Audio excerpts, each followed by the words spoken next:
The bearded fellow, the little baby bearded guy. Beautiful, with the creepy eyes. And the thing she's holding is kinda creepy too. Right? I'm sorry. Couldn't help I myself. couldn't resist. Couldn't help myself. Well, welcome, Thank you. welcome.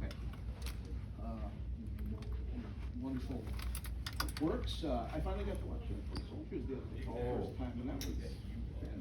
So many wonderful faces, and Thanks. me and Becky got what you did. Yeah. You know, that was so fun. It was the funnest part of that for me was, and I'm eating this chocolate because I have a treat for you at the end of the talk. I have to make my throat get it ready, so that's good. Oh. That was my pop's favorite movie, Toy Soldiers. Oh, cool. And a pop who thought his kid was going to be a professor at a university. Man, that dude, I don't know, what the hell was he thinking? But I was at Georgetown University studying languages and linguistics, and was about to be, I guess, was getting sort of trained to be a translator on the Hill. And then I made the mistake of taking a sabbatical, and never went back. I'm still on sabbatical, so there's hope for me yet. I may yet be a professor, but I doubt it. Well, do we have any questions for? I know you do. Don't be scared. He ate the chili and hasn't killed me. I gotta choose your words carefully. Choose your questions carefully, right? Any It could be wishes? construed as a wish. Those don't end well. Spoiler alert. Will we see any more Wishmaster movies? It seems Wow. a lot of stuff is starting to kind of come back. Any more good And, Wishmaster movies with you in them? Yeah. Well, I mean more specifically one that has you. Yeah, that would, believe me, and I'd love that too, I really would. So I've heard rumors, but only rumors about that. Okay. I wrote number 3 and presented it, I think I've shared with some of you. I shared with Dan, I know. So I wrote number 3 and took it into the production, to a meeting. And of all weird things, they had read it, and their question to me was, so this is what you want to go with? Wow. Did I bring another script? Did I hand you the wrong script? What the heck? But so yes, it's the one I want to go with. And I think what they were seeing is that there was too much money involved in the special effects that I had included. Sure. So it was at that point that I realized this wasn't going to go well. And so I started to see I was introduced to writers, and I sat and I spoke with them, and some of the elements that I had in mind, including the Archangel Michael, I had written that was in my script. And if any of you saw those other editions, 3 or 4, there was a Chris sword included, and I've been fascinated by that sword. I love swords. I am a Highlander alumnus, as you know. And so that was also, as it turns out, included. And but I just could not go with the stories. And the fact that the special effects that they were going to include were so literally cheap, figuratively and literally, that I just couldn't do it. And so we parted ways. I like to think that we agreed to disagree, but I just disagreed and walked away. So, and I'm kind of, truthfully, guys, I'm paying for that to this day. I don't think I've done another Lionsgate project since, but having said that, I would happily return. I love that creepy monster. Yeah. You're an action figure. Mm-hmm. There Yeah. you go. I've seen you've gotten into brewing. You've got a brewery. How did you get into that? And So the first beer that I came up with, well, I'll backtrack a little bit. I was invited to do a show out in Colorado, and it was a charity show, and I support a lot of charities. So I was invited to go out there and help pour a wine that they had come up with called Gin's Malbec. And this was a wine and cheese sort of a group that did this in and around Denver. I tasted the wine, and I wouldn't put it on a salad. But the cheese was good. Cheese was good. So I was approached by a gentleman who introduced himself and said, you know, the Wishmaster should have his own beer. And I thought, that's interesting. And I said, you know, who are you and what do you do? And his name is Adam Drager. And if any of you are familiar with the Great American Beer Festival in Denver, GABF, he is not a brewmaster, he is a master brewer. He kind of wrote the book. And so he goes there and gives seminars. Anyway, I told him my favorite style, which is a Belgian, a triple. I like Duvel, is one of my favorite beers. I also drink a lot of the Uni brew, something called Fin du Monde, meaning the end of the earth, and it's brewed up in Nova Scotia, so it has a sort of a literal meaning as well. It is sort of the end of the earth there, but it's a beautiful Belgian beer. I told him my style, and I told him what I would spice it with, because I wanted to call it Hellebrew. Gin's Hellebrew is what it's called. And it's roasted habanero and Persian lime in that. And so it makes a great bloody beer, and it makes a great marinade for whitefish and chicken. So I started, my first time that I ever poured it for the public was up in Worcester at Rock and Shop. And that was in 2014. So we raised $1,500 for Smile Train, the Dave Brocky Fund, and the Pat Brody Cat Shelter. So. Cat shelter, I love it. Well, we got some questions. I know you do. It's Sunday. I know most of you are hungover. Okay, there you Uh, go. Yeah, so if you were to pitch a new Wishmaster film that you could write, what would your story pitch be? It would be the one that I wrote, and perhaps that would change a bit. But it was so it was written in 2000, and it kind of I don't know, it sort of foresaw what's going on. It's weird. So my thing, essentially, there's an American, of course, the Sixth Fleet is in the Mediterranean, the American Sixth Fleet, and so my story has a sort of a false flag operation where the Chinese send off a missile, and it hits a ship, or it's made to look as if the Chinese had done it. And the bad guy in this, and of course I'm not saying the genie is the bad guy, I mean the human, the bad guy, says, sort of when he orchestrates all of this, he says, I wish I could see the look on his face when this missile comes in. And sure enough, you guys all remember Dr. Strangelove, right? Andy riding the rocket. Oh, yeah. And so this guy would literally be coming in on the rocket, and they would look eye to eye, and so he'd get his wish. You know, he'd get to see the look on his nemesis' face. And so it actually begins at the United Nations. And although there are no gargoyles on that building, in the actual building in New York, in my script there are. And of course they come to life and start crawling down the building and come into the party. And, well, no, all hell breaks loose.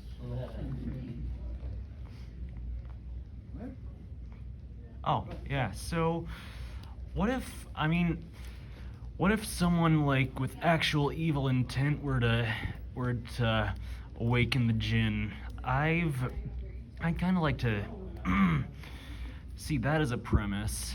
That's an interesting, well, I mean, Like yeah, I know the yeah. Sultan, for instance, he seemed to actually want the best for his court, but you know what happened there. Right. I mean, I know that you briefly had a bit of you worked with that Russian mobster in Yeah. 2, but Yes. not much came of that. But I mean, if someone actually awakened the jinn with like actual intent of, Yeah. Doing severe harm. yeah. Yeah. Well, so I think the jinn would allow that to get a little bit down the road, 3/4 of the way down the road, but he twisted his way. nothing that the Jinn loves more than bad guys, because he loves watching them pay. And so, yeah, you know, it would have to be, and so in my story, we remember the Nostradamus prediction that the Antichrist would be wearing a blue turban, or would have a blue turban. So I thought, well, so we could include it. It kind of, there's a scene where there's a war going on in the Middle East, and the United Nations, the Blue Helms as they're called, are out there. And so this one guy, a Chechen guy, with bad intent, is sort of being hunted down. He's sort of the Bin Laden of this story, if you will. And of course, this was before, and we do all remember. We won't forget 9/11. This was before 9/11, and so this guy is chased through, and he gets a head wound, and so he grabs a sash off one of the Blue Helms, one of the United Nations troops, and wraps it around his head to stem the bleeding, and then is chased into a cave. And it's in that cave that the gemstone now resides in this story. And he finds it, and so he is in fact wishing all sorts of evil on the world. And he's the one who sort of orchestrates this thing, the missile and everything else that happens. What I'd give to see that become a real movie. Oh, well, your soul perhaps. How about a pack of cigarettes? Okay, I'll take it. Also, another one. So, apparently Stuart Gordon was gonna do Faust. And it was gonna be like a sort of a Caligula with, with demons, basically. Or were you originally attached to that one, or? I think that was going to be a collaboration between Stuart and Brian Usna. Mm-hmm. And I don't know. I was never privy to what went wrong. I don't know if Stuart had. I believe that. I'm trying to think if another Reanimator came up, or what the story was at the time. Even though Jeffrey Combs was in Faust, as you know. Mm-hmm. But no, I'm not privy to why he wasn't part of the ultimate production. No. Yeah. Thank you for the questions. Yeah. Appreciate it, Ian. Anyone else? There we go. Sir. See, I just saw Wishmaster 2 for the first time like 2 weeks ago, and you just made a new fan. The acting for the character of the human part's just so entertaining. It's amazing. A couple of things. I was just wondering what your inspirations were in creating that character, what kind of brought that character to being, and then also the fact that you don't blink at all, and it was pretty amazing to me. And I was just wondering about your ideas behind that, adding that to the character, or if that's just how you are normally. I did think it important. Thank you Yeah. for the comment and the question. I did think it important to not blink. His intent, everything, all of that coming through the eyes was important. We know that I believe it was Rembrandt who said that the eyes are the windows to the soul, and I wanted to sort of project the jinn's evil intent, his soul, through the eyes, and those could not shut. I will also share with you something very creepy and weird. So I drove, when I started my sabbatical, I came out to California, and I drove a limo for a while. When I was at Georgetown University, one of the house mates, there were 7 of us in this place, right by the reservoir in Washington. Beautiful place, end of a cul-de-sac, so we could make noise, party all night, and neighbors wouldn't, no problem. So his uncle owned a company called Carry Limousine. I ended up driving for them. I actually started as a dispatcher. I remember one day I get a call, and he says, I have a limousine in Washington, D.C., that was going to be bought. This was a company that was owner operated. So the drivers bought the cars and then paid it off to the company over time. So he says, I have a limousine, do you want to drive? And I said, well, yeah, but what about the other guys that are waiting in line to get the cars? He said, do you want the limousine or not? And I said, yes, I do. So I flew out. He flew me out to Washington to pick it up and drive it out. Now I was driving out to drive in the motorcade. The Queen of England was coming to California. She wanted to see the missions. This was 1983. And so President Reagan was going to give her a tour of all the missions. And so I had 2.5 days to get back out. And that was a heck of a ride. I would drive for 9 hours and sleep for 1. When I got to Albuquerque, New Mexico, I had learned my lesson. At every sort of rest stop, there were 18-wheelers who would crank their, now I only had an hour to sleep. 18-wheelers would crank the engine for 45 minutes before they left. And so I would try to get to sleep and couldn't. So I learned my lesson in Albuquerque. I parked off the road on the access road. And I'm sleeping. I left the back, this is December, but it was still hot in New Mexico. I left the back of the limousine cracked, open, everything was locked. And I remember rocking, and I remember waking up with a smile on my face. And I look out the slit of the back window, and there are 2 guys looking in the window, and I will take the pose. They were looking in, and one guy's intently looking at me and smiling like this. And I wake up and I see that, and I go, and he's obviously drunk. And he says, we're rangers. We need to see the car. And I said, okay. And I thought quickly, because I looked at this guy's eyes and I was scared. I was. And I said, okay, my buddy's taking forgive my French, a piss up and so he says, follow me up. I did. I get to the top. Now we all know what a bottle of Wesson oil looks like. Very distinctive, the scallops on the top. They're both drinking out of a bottle of Wesson oil. Wesson oil, it wasn't oil. And I see, and I'm honking. I pull up, so I figured there's gonna be 18-wheelers all around. I got this. I pull up there, there's one cab. And he's asleep. And at that time, no cell phones, right? So I pull up next to this guy and I'm honking. Now, and I'm facing, as the car faces, I'm facing the walkway down to where the bathroom is. And I'm honking the horn, and this guy looks over at me and he smiles and he nods like that. And he hands the Wesson bottle to his buddy. And he's in a Chevy pickup, metallic green. It says Carmenita on the front plate. So he gets out and he runs down to the bathroom. And I haul ass. I get the hell out of there. And I remember this, the sun was going down. And the next thing I see, because I see them tear out, and sort of the tail end dovetail and whip, and I know they're chasing me. I'm going about 80 plus. I got a big engine. I know I got this. And the next thing I see is blue and red lights. I get pulled over.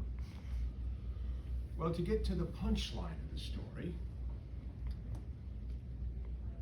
I was driving a gentleman who lives in an area called Echo Park, and I drove through a neighborhood.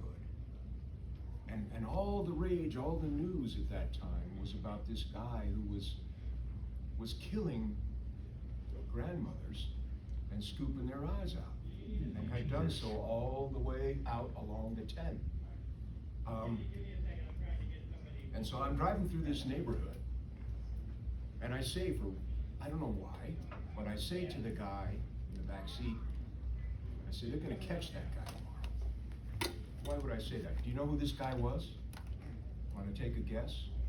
Richard Ramirez. Oh, I knew him before he blew up. I met him in Albuquerque, New Mexico, and the reason I know it was him, and not knowing what he looked like when I said they're going to catch him tomorrow. Well, that next day they caught him. That neighborhood caught him, and then all of a sudden pictures and I freaked. You'll forgive my French. No kids in here. I freaked the fuck out. I freaked out, man. I'm looking at the thing and I backed off my TV and I said, holy shit. So, I had met him. This was the guy staring in. That's where I got Nathaniel's look. Now, to answer your question, sir, it was the contacts. They kept saying, well, put the drops in, and then the drops would allow the lids to close. But I didn't want that to happen. So I didn't put the drops in, and everything stayed dry. So the stare was constant. Cool That's question. awesome. I Thank hope you. I answered. Yes, wow, perfect, thank you. Were there any other questions? We can get them to- Well, I have a little question. When we were standing, yesterday, I guess, at your table, Dan was bragging to me about how you speak 8 languages. Yes. Well, one of them is obviously English. What are the other 7? My first language, I was born in Venezuela. Okay. I lived there till I was 10. My pop was a wildcatter, which meant that he gambled on going out with his boss, who was my mom's father, my grandfather, Daniel Lynch, and they would go out into the field and stick a drill in the dirt in Venezuela, because that was the gold rush. That was where it was happening. So I lived there till I was 10. Parents divorced. I came up to the States, and apparently I had an accent as a kid in school and got razzed and bullied for it. And so I obsessed on languages and on making sure that I got rid of the accent. And so Spanish was my first language. English. After that, as I say, I obsessed on languages to the detriment of everything else, including history, which I know I love history. I still hate math. Can't do it. And so I would, in order to pass a grade, I would learn a language. And so French got me to the next grade. In high school, I did French and some German. So Spanish, English, French, German, Portuguese, Italian, Catalan, and Russian. Yeah. And I do the accents as well.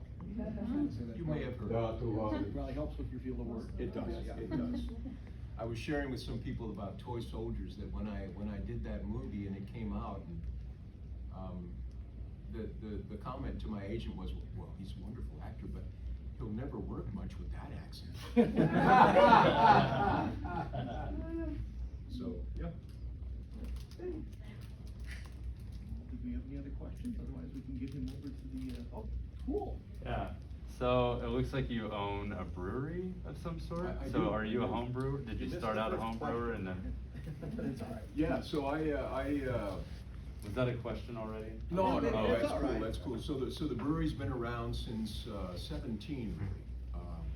So I started brewing, and I started doing the beer really for charity, to be able to pour it and raise money for charity. The first time I poured it was out in Rock and Shock, out in Worcester, Mass. And I would have been happy to raise $500. I raised $1,500. And the connection was obvious to me. You hand somebody a beer and talk to them about what you're supporting, they'll pay you $10 for that cup of beer. And I thought, pretty cool. So the brewery's been around since 17. We're like kitty cats on the clothesline. We're barely hanging in there, but we're hanging in there. And so yeah, we just brewed yesterday. We did what I call the lager. It's a spruce ale. And it's kind of a tribute to the mountain culture where I live, you know. Okay. Ran a logging crew for about 3 years up there, and the best part of the day, and this was when right before the big fire, they call it the old fire, in 2007. And so we best part of the day would be having finished the day, and I must tell you, no more nobler work than being able to make a forest healthy and take care of sort of your neighbors by hoping to at least diminish the threat of fires. A healthy forest has 60 trees an acre. We have 600. So there's 450 weeds, 200-foot weeds in the forest. Wow. It kills the water table. And so best part of the day was taking the rounds, and that's when you topple the tree, the last bit of it. You buck it into about 18-inch rounds, and from that you split it into firewood or go further, mulch it, make it into chips. So rolling those up a hill, that's a darn good workout. Taking them to the dump, and I remember coming back from the dump, coming around the corner and seeing this fire that people were scared was going to approach, and it did. So from that point on, and as I mentioned, we would finish a day, split the money up, which was cash. It was good money, and have a beer, watch the sunset, and do it again. Wake up 4:35, go out and get the day started. And so I wanted to the lager, which we brewed yesterday, is a tribute to that. So Oh, very cool. Yeah. Very cool. Yeah. Thanks for your question. What was it like working with animals on set?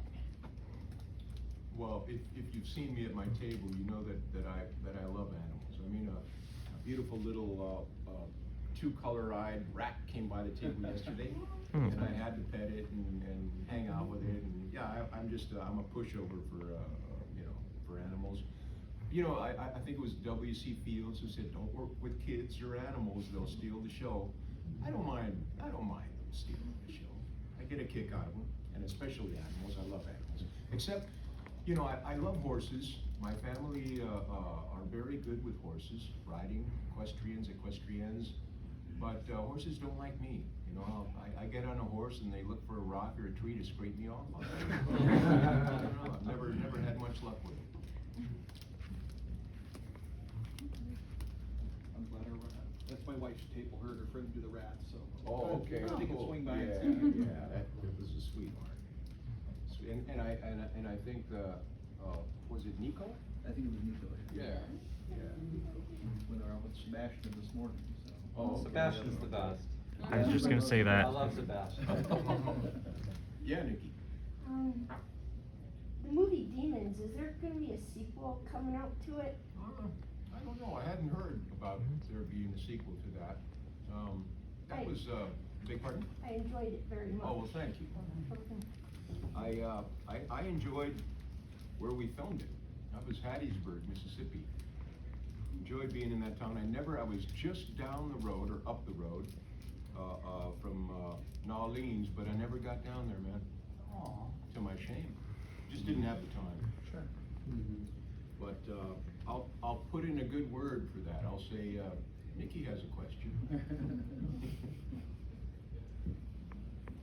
The Wishmaster voice, just iconic.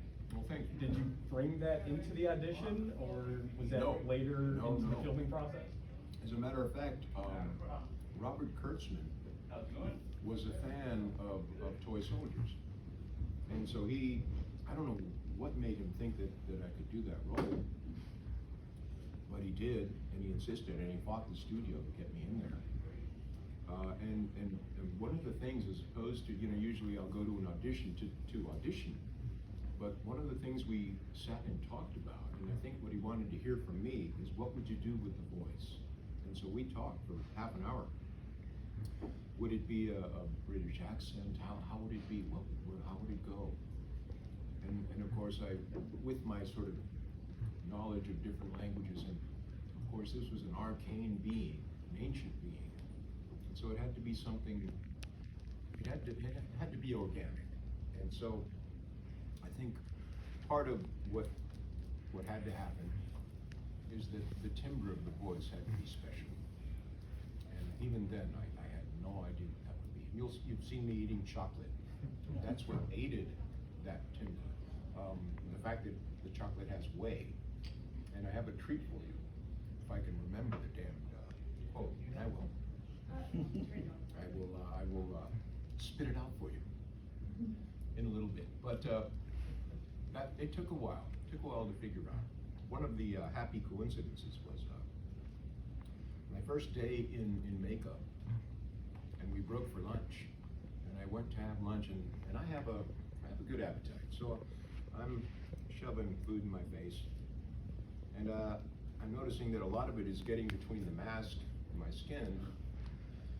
And so the most sort of humbling thing would be to go to the makeup trader and have people picking food out of in there, and I'm thinking, man, no. So I switched to, I would have my big breakfast in the morning before going into makeup. And then I would just do milkshakes, or protein shakes for the rest of the day.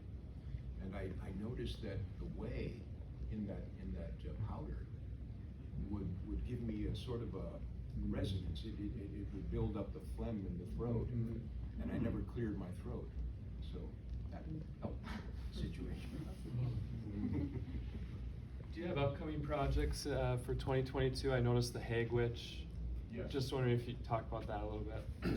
We've changed the start of that because of COVID, and so I'm thinking, and that's going to be filmed in West Virginia, and they're going through all sorts of hell in their own right with this medieval plague we're all going through, and the fact that it is an underserved state, if you will. I do also have, I'm doing a lot of the Call of Duties. That's interesting how that's working, because they don't need a set. Their set is virtual. So they put me in a glass cage. I look at a wall with like 6 monitors on it, and the director, the producer, the owner of the company, and so it's fairly easy to do that and continue to do it. I think in the last 8 months, I must have been in 10 times to do the updates, the subscription updates that happen on that show, on Call of Duty. And then let's hope that, I think they're trying to figure out some sort of protocol to bring everybody back and in a room, you know. We'd look pretty silly, and, you know, I mean, as actors wearing the masks, and, I mean, I guess you could put whatever you wanted in our mouths, you know, we could be saying all sorts of goofy, stupid stuff. But, so they haven't quite figured that out, I don't think yet. Testing every day. Yes, Dan? So you were talking about voicing the game Call of Duty.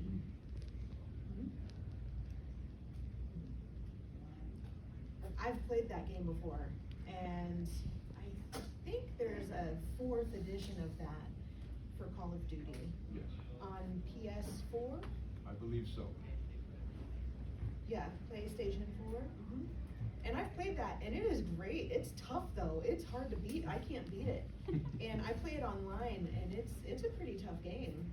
So I've never been able to pass it. But yeah, that's a tough game. I've had a hard time shooting everyone in that game. Same. So I just gave up. I just said, forget it. Don't give up. Don't give up. I'm gonna see if I can find you a cheat sheet.